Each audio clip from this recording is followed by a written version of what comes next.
जय श्री कृष्णा। आज शनिवार के दिन आइए सुनते हैं शनिदेव और सूर्यदेव की यह कथा।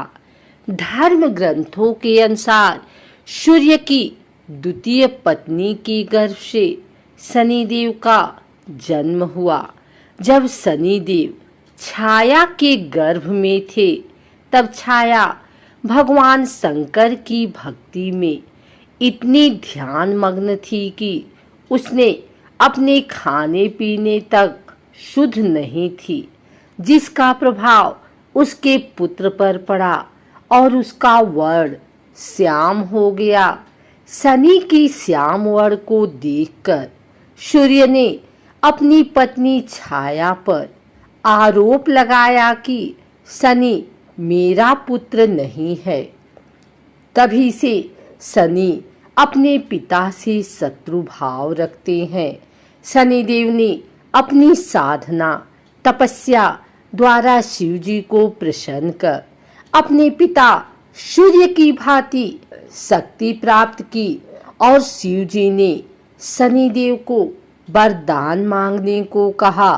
तब शनिदेव ने प्रार्थना की कि युगों युगों में मेरी माता छाया की पराजय होती रही है। मेरे पिता सूर्य द्वारा अनेक बार अपमानित व प्रताड़ित किया गया है। अतः माता की इच्छा है कि मेरा पुत्र अपने पिता से मेरे अपमान का बदला ले और उनसे भी ज्यादा शक्तिशाली बने। तब भगवान शंकर ने वरदान देते हुए कहा कि 9 ग्रहों में तुम्हारा सर्वश्रेष्ठ स्थान होगा। मानव तो क्या, देवता भी तुम्हारे नाम से भयभीत रहेंगे। शनि के संबंध में हमें पुराणों में अनेक आख्यान मिलते हैं। माता के छल के कारण पिता ने उन्हें श्राप दिया। पिता अर्थात सूर्य ने कहा, आप क्रूरतापूर्ण दृष्टि देखने वाले मंदगामी ग्रह हो जाएं।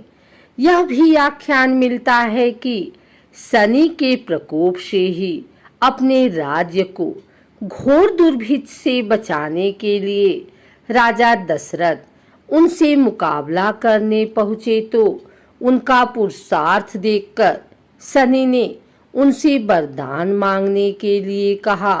राजा दशरथ ने विधिवत स्तुति कर उन्हें प्रसन्न किया। पद्म पुराण में इस प्रसंग का सविस्तार वर्णन है।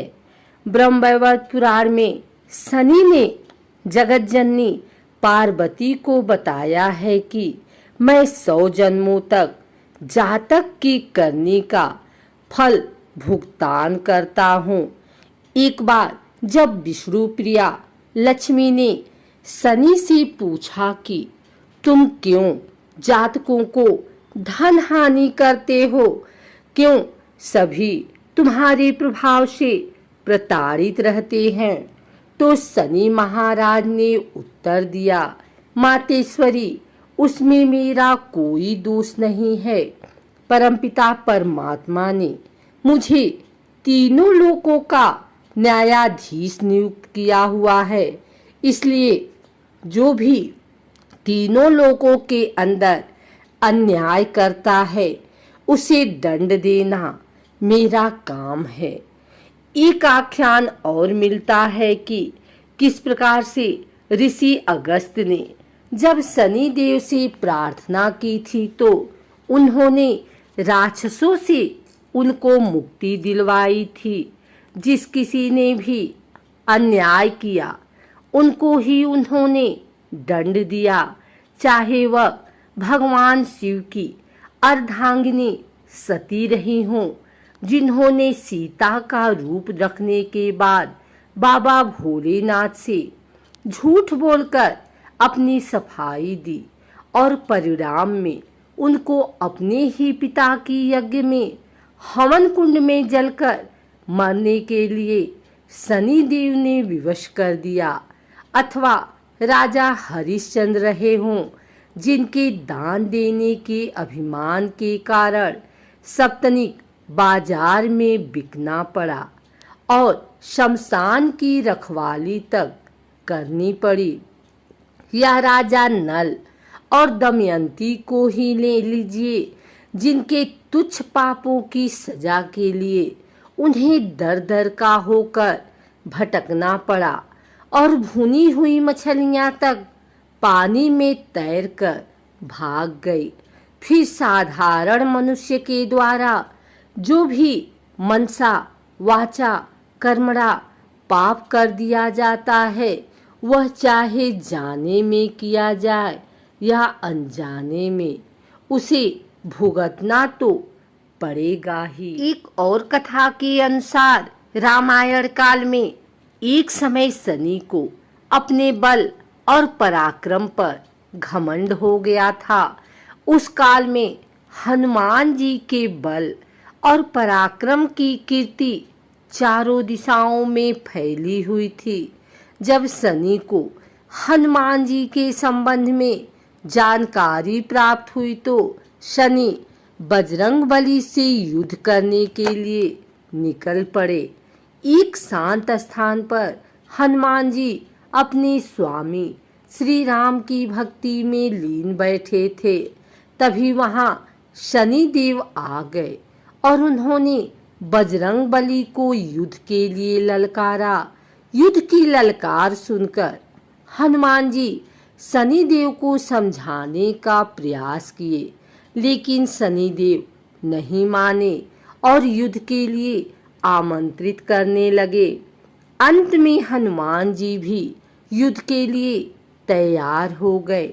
दोनों के बीच घमासान युद्ध हुआ। हनुमान जी ने शनि को बुरी तरह परास्त कर दिया। युद्ध में हनुमान जी द्वारा किए गए प्रहारों से शनि देव के पूरे शरीर में भयंकर पीड़ा हो रही थी।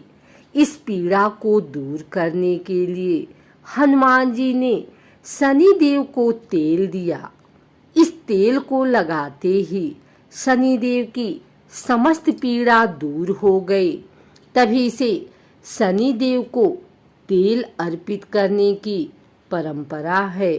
उनके जीवन की समस्त परेशानियां दूर हो जाती है और धन अभाव खत्म हो जाता है। जबकि एक अन्य कथा के अनुसार जब भगवान की सेना ने सागर सेतु बांध लिया, तब राक्षस इसे हानि न पहुंचा सके, उसके लिए पवन सुत हनुमान को उसकी देखभाल की जिम्मेदारी सौंपी गई।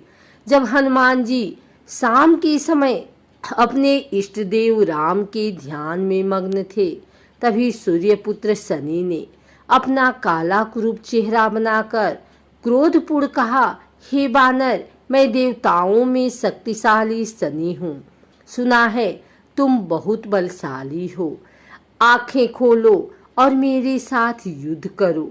मैं तुमसे युद्ध करना चाहता हूँ। इस पर हनुमान ने विनम्रता पूर्वक कहा, इस समय मैं अपने प्रभु को याद कर रहा हूँ। आप मेरी पूजा में विघ्न मत डालिए। आप मेरे आदरणीय हैं। कृपा करके आप यहाँ से चले जाइए। जब शनिदेव लड़ने पर उतर आए तो हनुमान जी ने अपनी पूंछ में लपेटना शुरू कर दिया। फिर उन्हें कसना प्रारंभ कर दिया और जोर लगाने पर भी शनि उस बंधन से मुक्त न होकर पीड़ा से व्याकुल होने लगे। हनुमान ने फिर सेतु की परिक्रमा कर शनि के घमंड को तोड़ने के लिए पत्थरों पर पूंछ को झटका दे देकर पटकना शुरू कर दिया। इससे शनि का शरीर लहूलुहान हो गया, जिससे उनकी पीड़ा बढ़ती गई। तब शनिदेव ने हनुमान जी से प्रार्थना की कि मुझे बंधन मुक्त कर दीजिए। मैं अपने अपराध की सजा पा चुका हूँ, फिर मुझसे ऐसी गलती नहीं होगी। तब हनुमान जी ने जो तेल दिया उसे घाव पर लगाते ही शनिदेव की पीड़ा मिट गई। उसी दिन से शनि देव को तेल चढ़ाया जाता है, जिससे उनकी पीड़ा शांत हो जाती है और वे प्रसन्न हो जाते हैं। हनुमान जी की कृपा से शनि की पीड़ा शांत हुई थी। इसी वजह से आज भी शनि हनुमान जी के भक्तों पर विशेष कृपा बनाए रखते हैं।